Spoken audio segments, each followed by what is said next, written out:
Hi, it's Karen, the Weekend Craftaholic. Welcome back. I hope you're having a great crafting weekend. I just wanted to cover off today a bit of a mid-year check-in from my 2020 crafting plans. And I did have an original video of this back in January where I shared with you what my plans were for the year. I thought it would be a good opportunity just to go through now and give you a bit of a mid-year check-in of how I'm tracking with my plans. Now, I am a bit of a goal setter. If I don't write it down and have it at plan, it never gets done. So setting goals for myself is my approach to everything. So the first thing I wanted to cover off was I transitioned from Project Life to a Happy Planner. I've seen a few people do this, which is where I got the idea from. And as you can see, this is the classic Happy Planner. I absolutely love it. It was about $100, so it was a bit of an expense, but I think compared with the cost of Project Life, which the albums themselves are quite expensive, as well as the page protectors and then the journaling cards, it probably works out about the same. My main concern was going to be the thickness of this, because the reason I wanted to move away from Project Life was the storage of the albums. So this is obviously a lot easier, smaller to store, but I was worried as months went by it might be too thick. But as you can see here, I've got as far as July. There's probably no difference in thickness, so it's definitely something I'm going to carry on. And I was only doing Project Life monthly as well, and now I'm actually been able to document stuff on a daily basis almost. And so you can see here just as some examples. So all I'm doing for this is either using my sprocket, because these pictures are just 3x2. I'm actually creating a collage on pick stitch, so getting 4 of these pictures on a 6x4. So I do these on a weekly basis. The opposite week, I actually just type out my journaling, and then when I've got both the journaling and the photos together, then I'm just using a lot of my little sticker books to embellish it. So not using project cards, not going to town. That's saving an awful lot of time, and it's just the American Craft sticker books here, as you can see. So I've been collecting a lot more of those to use in the book. So I absolutely love this. As you can see, I'm getting a lot more photos than I would have done in Project Life. I'm actually getting a lot more journaling, and I'm still getting a chance to play with some stickers as well, which is nice. So this has definitely been one of my firm favourites for 2020. I'm glad I started it. If Project Life is something you always struggle to keep up with, I'll actually say I was always behind monthly, and now I'm never behind on a weekly. So it has been a bit of a game changer for me. So that has been a big hit for me in my new plans. The other thing that I had a plan of was Happy Mail. So maybe not done as much as I wanted to do in that respect, but I've absolutely made a start. At the end of the year, I did the Christmas Pocket Advent Exchange, which motivated me really to add this onto my list for this year. So I was able to do the Easter Pocket Exchange, and then I also did that Happy Mail swap, as you saw recently with Jamie. So I'm definitely going to be looking to do a bit more of that in the second half of the year. The other thing that I want to touch on is design teams. So yes, that was part of my plan, and I'd already sent off for a few expressions of interest. I was accepted for both Couture Creations and the Stamp Spot, and it was over the same period of time, the same quarter. So it was kind of March, April, May, June-ish time. I love the challenge of doing something new. I love the prompts. I love just being sent something and create with it. Really got me out of my comfort zone.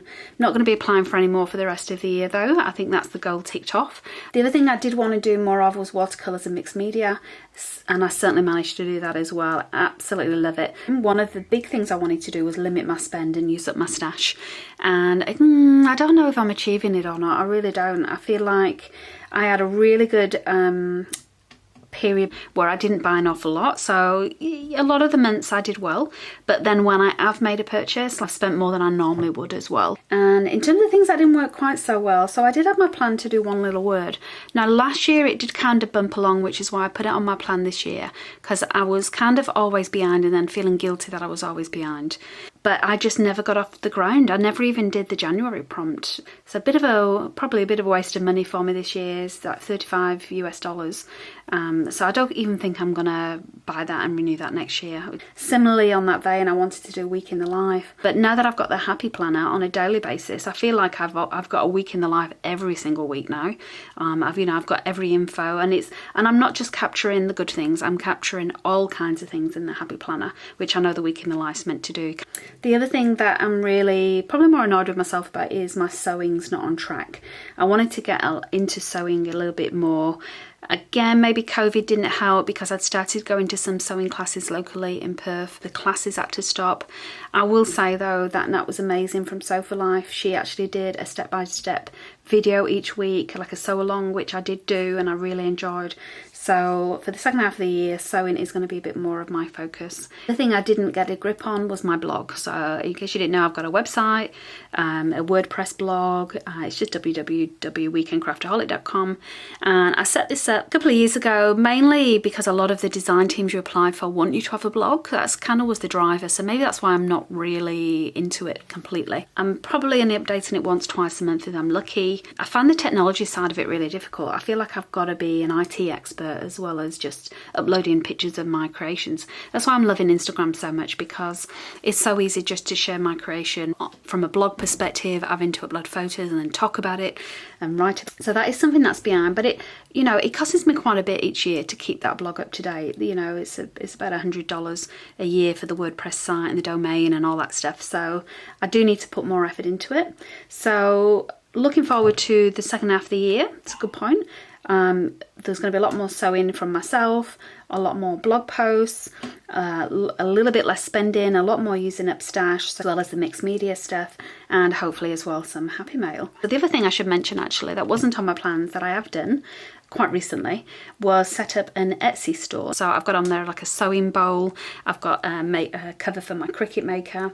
I'm going to probably sell finished products or patterns, more the sewing side than the paper crafting side. I thought that would be something else that I was interested in doing. If you're interested, all my social links are down below. But that is my update for mid-year 2020. So it's been a crazy year, hasn't it? And lastly, just thank you for watching. I really appreciate it. But thank you for watching the video. Have a great crafting week.